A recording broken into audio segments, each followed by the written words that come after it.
Sudah kita ketahui bersama bahwasannya sekitar 70% permukaan bumi dikuasai oleh lautan dan sisanya merupakan daratan tempat tinggal manusia. Dan secara logika, hal tersebut bisa saja daratan ditenggelamkan oleh lautan tanpa tersisa. Bahkan dalam agama Islam sendiri, hal ini nampaknya sudah pernah dibahas. Namun masih banyak orang yang ternyata belum mengetahuinya. Setiap harinya, air laut 3 kali minta sama Allah untuk menghabiskan manusia. Terdapat sebuah hadis qudsi yang menjelaskan bahwa air laut 3 kali minta izin sama Allah untuk menghabiskan seluruh manusia di muka bumi ini. Allah berfirman, setiap hari lautan meminta izin kepada Allah seraya berkata, "Wahai Allah, berilah izin kepadaku untuk menenggelamkan anak cucu Adam. Ia makan rejeki darimu, tapi ia menyembah kepada selainmu." Langit juga memohon izin kepada Allah seraya berkata, "Wahai Allah, berilah izin kepadaku untuk menelungkupkannya. Ia makan rejeki darimu, tapi ia menyembah kepada selainmu." Bumi juga memohon seraya berkata, "Wahai Allah, izinkan kepadaku untuk menelan anak cucu Adam. Ia makan rejeki darimu, tapi ia menyembah kepada selainmu." Mendengar permohonan mereka, Allah Subhanahu wa Ta'ala menjawab, "Biarkan mereka. Kalau sekiranya kalian menciptakan mereka, pasti kalian menyayangi mereka." Menurut Syekh Ali Jaber, air laut minta sama Allah untuk menenggelamkan seluruh manusia sampai 3 kali sehari. Lantaran air laut sudah sakit hati dengan perbuatan manusia. Air laut benar-benar kecewa sama manusia, karena manusia banyak yang sengaja datang ke laut untuk melakukan berbagai macam maksiat. Air laut sakit hati melihat tingkah mereka. "Ya Allah, izinkan saya habiskan mereka," kata air laut. Tapi Allah menjawab, "Jangan dulu, masih ada di antara hambaku yang masih beriman." Namun sebagai teguran, kadangkala Allah Subhanahu wa Ta'ala mengizinkan air laut untuk menghabiskan manusia, tapi dengan catatan jangan menghabiskan semuanya. Biar sebagian jadi korban agar mereka selamat jadi sadar dan mau bertobat. Kejadian air laut yang ingin membalas kejahatan manusia pun pernah terjadi di zaman Nabi Nuh. Pada saat itu seluruh daratan ketika itu ditenggelamkan dan hanya umat Nabi Nuh saja yang naik kapal yang selamat dari bencana tersebut. Allah menenggelamkan seluruh umat manusia ketika itu karena mereka sudah banyak melakukan perbuatan dosa dan banyak merusak alam. Mereka tidak mau menyembah Allah dan membangkang kepada Nabi Nuh. Karena itulah Allah memerintahkan air untuk menenggelamkan semua manusia kala itu. Dan tidak pernah pula kami membinasakan kota-kota, kecuali penduduknya dalam keadaan melakukan kezoliman. Quran Surat Al-Qasas ayat 59. Sahabat yang beriman, semoga semua bencana yang belakangan ini terjadi agar menjadi pengingat bagi kita supaya kita bisa mencintai Allah dan beriman kepada Allah Subhanahu wa Ta'ala. Amin. Wallahu a'lam. Wassalamualaikum warahmatullahi wabarakatuh.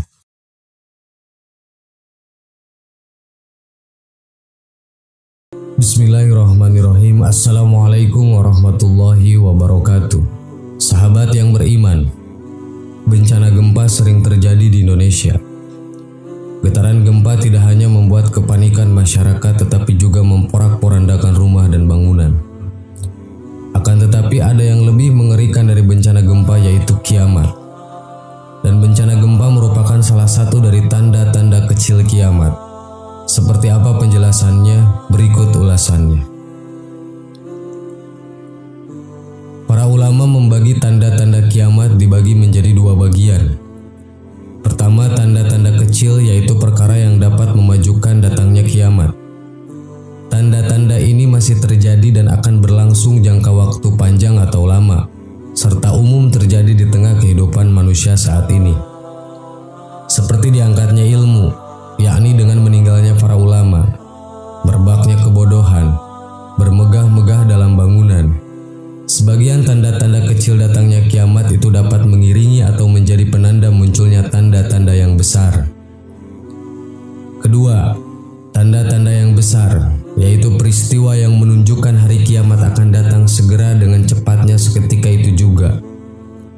Tanda-tanda ini tidak bisa terjadi atau belum pernah terjadi, seperti munculnya Dajjal, turunnya Nabi Isa, keluarnya Ya'juj dan Ma'juj serta terbitnya matahari dari barat. Sebagian ahli ilmu atau para ulama membagi tanda-tanda kiamat berdasarkan bentuknya ke dalam 3 bagian. Pertama, peristiwa yang sudah muncul dan berakhir. Apa yang telah terjadi sebagaimana yang telah dijelaskan Nabi Muhammad seperti munculnya huru-hara pertempuran bangsa Turki. Kedua, peristiwa yang sudah dimulai namun belum berakhir dan itu terus berlanjut seperti munculnya para pembohong atau penyebar hoaks dan banyaknya gempa bumi. Ketiga, peristiwa yang belum pernah terjadi dan pasti akan terjadi. Bagian yang pertama dan kedua adalah tanda-tanda kecil datangnya kiamat. Adapun bagian yang ketiga itu terjadi dengan ditandai adanya tanda-tanda besar dan sebagian tanda-tanda kecil datangnya kiamat. Dari keterangan tersebut, jelas bahwa peristiwa gempa bumi merupakan tanda-tanda kecil kiamat yang masih terjadi dan akan terus berlanjut bahkan akan semakin kuat. Sebagaimana hadis Nabi Muhammad SAW. Dari Abu Hurairah dia berkata, Nabi SAW bersabda, "Tidak akan terjadi hari kiamat kecuali setelah hilangnya ilmu, banyak terjadi gempa, waktu seakan berjalan dengan cepat, timbul berbagai macam fitnah, al-kharaj yaitu pembunuhan dan harta melimpah ruah kepada kalian." Hadis riwayat Bukhari. Selain itu juga hadis dari Salamah bin Nufail As-Sukani radhiyallahu an, beliau berkata, "Kami pernah duduk bersama Rasulullah SAW. Lalu beliau menuturkan hadisnya, dan sebelum kiamat ada 2 kematian yang sangat dahsyat, dan setelahnya terjadi tahun-tahun yang dipenuhi dengan gempa bumi." Hadis riwayat Imam Ahmad.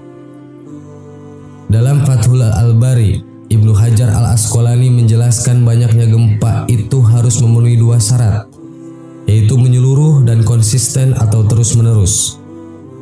Memang telah terjadi banyak gempa di negara baik utara, timur, atau barat. Tetapi yang dimaksud banyak dalam hadis tadi adalah menyeluruh dan terus-menerus. Hal ini diperkuat dengan riwayat dari Abdullah bin Halawah radhiyallahu anhu, beliau berkata, Rasulullah SAW meletakkan kedua tangannya di atas kepalaku.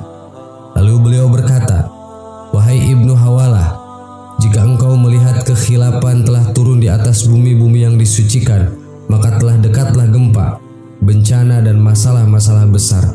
Dan hari kiamat saat itu lebih dekat kepada manusia daripada dekatnya kedua tanganku ini dari kepalamu." Hadis riwayat Ahmad. Sahabat yang beriman, itulah tanda-tanda kiamat dalam ajaran Islam. Semoga menjadi pelajaran buat kita semua dan menguatkan iman kita kepada Allah Subhanahu wa taala. Amin. Wallahu a'lam. Assalamualaikum warahmatullahi wabarakatuh.